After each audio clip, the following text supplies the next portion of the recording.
প্রতিটি প্রাণী মৃত্যুর স্বাদ আস্বাদন করবে, আর মৃত্যুর পর একদল চিরসুখের স্থান জান্নাতের মেহমান হবেন, আর আরেক দল ভয়ঙ্কর দুঃখের স্থান জাহান্নামে যাবে। এটাই হবে সবচেয়ে আফসোসের বিষয়। যেসব আফসোসের দৃশ্য বড় হৃদয় বিদারক হবে। প্রিয় ভিউয়ার্স, আসুন জেনে নেই মৃত্যুর পর আফসোস করবে এমন 3 শ্রেণীর লোকের সম্পর্কে। নাম্বার 1, মৃত্যুর পর কাফিররা আমলনামা হাতে পাওয়ার পর আফসোস করবে।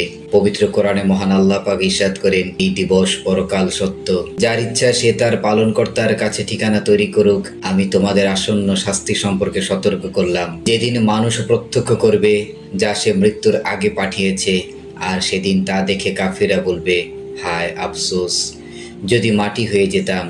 সূরা নাবা আয়াত 40। নাম্বার 2, পাপাচার ও সীমা লঙ্ঘনকারীদের সম্পর্কে পবিত্র কোরআনে মহান আল্লাহ তাআলা ইরশাদ করেন, আর যদি প্রত্যেক জালিমের কাছে পৃথিবীর সমপরিমাণ মাল থাকে, তাহলে সে তা মুক্তিপণ দিয়েও নিজের প্রাণ রক্ষা করতে উদ্যত হবে।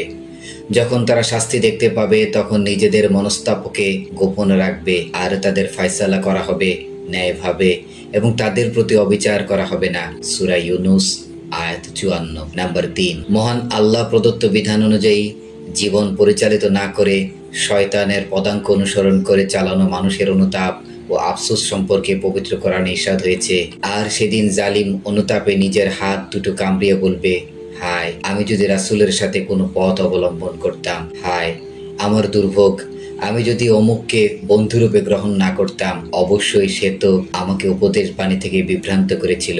আমার কাছে তা আসার পর, আর শয়তান তো মানুষের জন্য চরম প্রতারক। সূরা ফুরকান আয়াত 27 থেকে 29।